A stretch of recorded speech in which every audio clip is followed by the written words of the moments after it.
Mortgage delinquencies near record levels. Should we be concerned? Hey, this is Dave with the Bolduc Realty Group. Welcome to my weekly real estate market update. Today's June 23rd. It's my son's 19th birthday. Happy birthday, Michael. As we jump into the Connecticut key market stats, we have 4,152 homes on the market. That's up 108 from last week, so that's good. We're starting to see a little bit of inventory come on. 477 new listings over the last 24 hours. 3,234 closings in May. So that's good. We got 1.3 months of inventory based on the closings last month. It's a busy week 2 weeks ago. This last week's relatively quiet considering. There has been a lot of discussion around what's the Fed going to do, what's the Fed not going to do. It surprises me a little bit, but I know people like to talk about these things. The Fed has been pretty clear that they expect to see mortgage rates or interest rates stay high for a longer period of time to impact inflation, to drive it down. And they've also said that they expect to see a couple more rate hikes this year. Now, the question is, when are the rate hikes going to be? Probably we're expecting to see one in July. Who knows?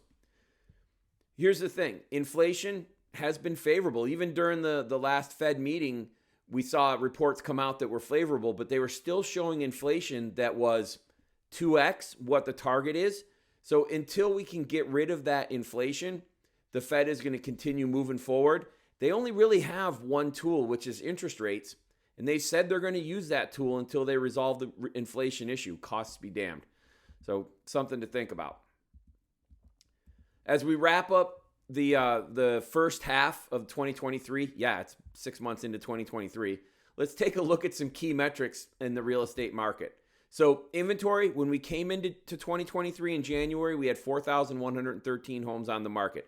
As I just said, we got 4,152 now. We dropped to a low of 3,118 in March, but pretty much where we started. Sales per month, in December we closed 3,298. In May we closed 3,234. We did dip down. In February we only had 2,100.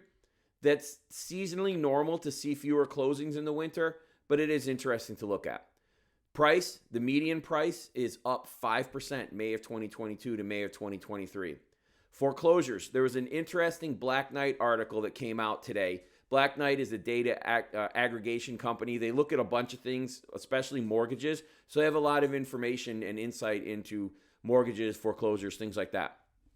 Their title is Past Due Mortgages Approach Recent Record Lows as Serious Delinquencies Continue Improvement and Prepayment Seasonal Rises. So do we have to be concerned about this new record?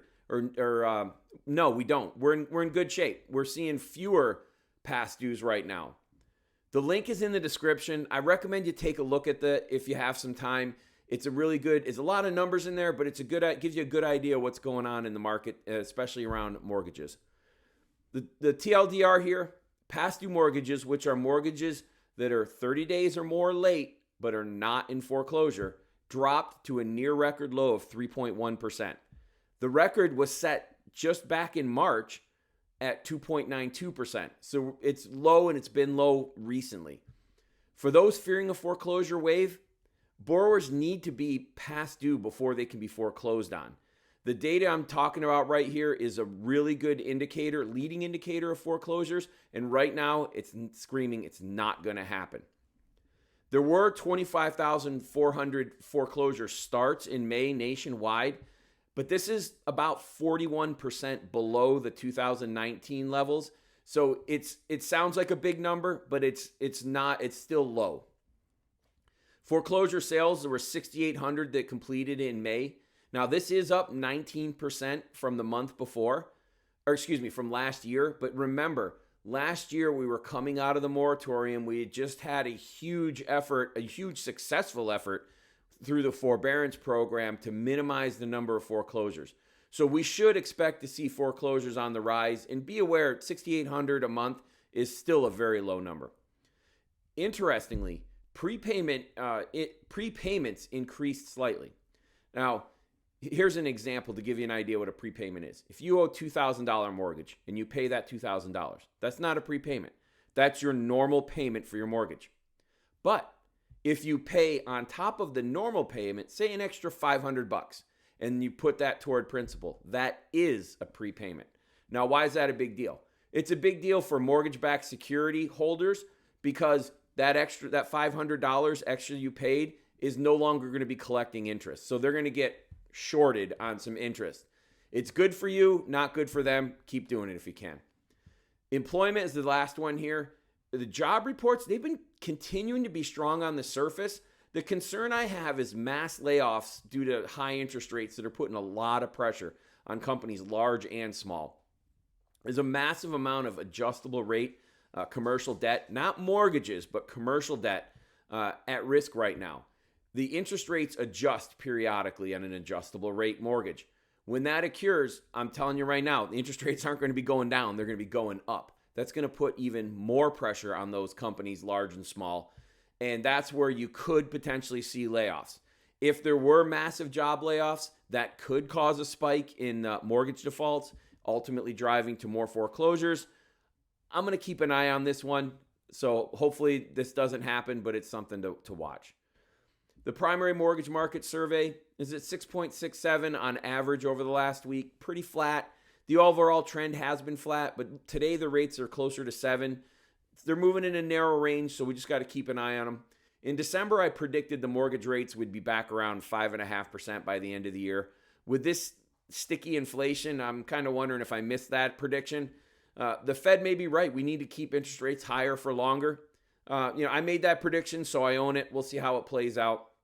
The dynamics in the Connecticut real estate market, they've remained pretty consistent over the last 6 months. On the buyer side, mortgage rates have been squeezing buyer ability to purchase, right? Their purchasing power. And selection, it's been thin at best. I've had a few recent deals, believe it or not, where there was seller concessions. It's not common, but I have seen them. On the seller side, price appreciation has cooled off, but it's still up 5%. Low inventory has been the main driver on that. The low construction levels and the hesitancy of some sellers to trade in a low interest mortgage for a higher interest rate mortgage when they sell are causing people to not list as much. This is going to continue to restrict supply until things change. If mortgage rates climb above and stay above 7%, demand could drop below supply, and then we could see prices soften, but we're not there. The bottom line continues to be the decision to buy or sell a house is very personal based on your situation. If you think it's the right time, give me a call, shoot me a text, email me, whatever works best for you. I'll be glad to help you and support you in your making your decision. That's what I have for today. Comments, questions are always welcome. Have a great day.